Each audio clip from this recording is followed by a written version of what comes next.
Para analizar este tema nos acompaña en estudio el doctor Vicente Moreno, es psicólogo clínico de la Universidad de Laguna en Tenerife, España, y trabaja en el Instituto de Neurociencias Aplicadas de Bogotá, con doctorado en el campo de las neurociencias cognitivas. Doctor, muy buenas noches. Muy buenas noches. Gracias por acompañarnos. Mire, una de las cosas bien particulares de este caso es, por supuesto, salta a la vista la existencia de estos dos hijos con problemas de retardo mental, o de eso debe tener un término más técnico que por supuesto usted ahora nos va a aclarar. ¿Qué implica eso en materia del desarrollo familiar y puede o no haber sido esto una causa de lo que sucedió en esta casa? Muy buena pregunta. En principio, la información que tenemos es que los niños tenían trastornos del espectro del autismo. Esto queda encuadrado dentro de una categoría mayor, que es la de los trastornos del neurodesarrollo, y evidentemente pues genera un nivel de discapacidad importante en la persona. Igualmente hay una alta variabilidad. Independientemente de la variabilidad, lo que sí es cierto es que estas personas requieren una atención en los diferentes entornos y sobre todo en el familiar muy altos. Por lo tanto, es comprensible y lógico que se produzca un desgaste muy importante, sobre todo a nivel emocional, en los cuidadores. Doctor Moreno, esta estadística de los niños que padecen de autismo es bastante más frecuente de lo que la gente piensa, porque el espectro del autismo es bastante grande. Hay autismo bastante funcional socialmente, hasta un autismo muy pronunciado que parece que es el que tenían estos niños, que según dicen las notas que vienen desde Australia, no podían ni hablar ni oír. Hay otros niños con autismo, distintos niveles, que pueden sociabilizar mucho más.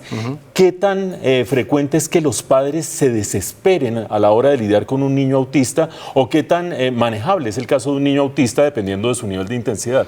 Claro, ahí lo importante es hacer un buen diagnóstico, porque el autismo presenta alta comorbilidad, es decir, asociado al autismo hay otros trastornos, por ejemplo, déficit cognitivo, trastornos del lenguaje, es decir, muy probablemente estos niños, además de lo que es el diagnóstico estricto de trastorno del espectro del autismo, contaba con otras dificultades. Si sumamos esas otras dificultades del neurodesarrollo, pues muy probablemente el abordaje familiar implica pues un mayor costo en todos los sentidos, porque tenemos que afrontar muchas dificultades al mismo tiempo. Ahora, pero disculpe una pregunta, en ese espectro del autismo del que estamos hablando, por supuesto hay una parte Asperger's, por ejemplo, que es fácilmente recuperable a lo largo del tiempo, es adaptable. Un niño que crece con Asperger's de una forma u otra se puede adaptar socialmente a una universidad, a un colegio. En el caso del espectro del que estamos hablando, ¿cuál era el futuro que le esperaba a estos niños? ¿Cuáles eran las dificultades que iban a afrontar, por ejemplo, en su llegada a la adolescencia? Esa pregunta es muy buena, pero si les soy honesto, la respuesta tiene que hacerse desde los dos ámbitos, o sea, no solamente esperar en el niño o en el joven y en el futuro adulto un nivel de mejora en términos de neurodesarrollo, sino también que en el entorno social qué elementos le pueden brindar para que haya una mayor funcionalidad. Por lo tanto, ahí tiene que haber un juego de factores. Por un lado, los elementos de mejora del perfil clínico, pero también, por otra parte, lo que tiene que ver con la mejora en las condiciones de adaptación, porque aquí la clave es la funcionalidad.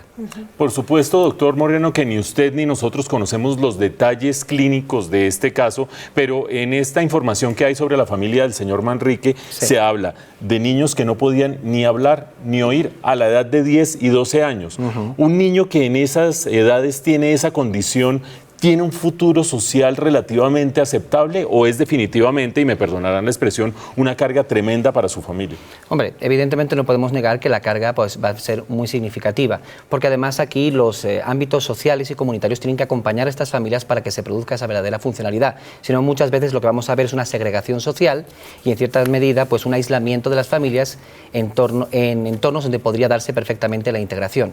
Tendríamos que ver el caso específico, porque evidentemente hay diferentes lugares en el mundo donde hemos visto reportes muy satisfactorios de integración, y de hecho Australia es conocido por algunas investigaciones que se han hecho avances muy significativos, pero es innegable que conforme hay mayor nivel de implicación de afectaciones en el cuadro clínico del paciente, en este caso de los niños, es más difícil para los padres. Bueno, doctor Moreno, muchísimas gracias por acompañarnos y por ayudarnos a entender esta bien difícil situación por la que venía pasando esta familia colombiana en Australia. Muchas gracias. A ustedes, muchas gracias.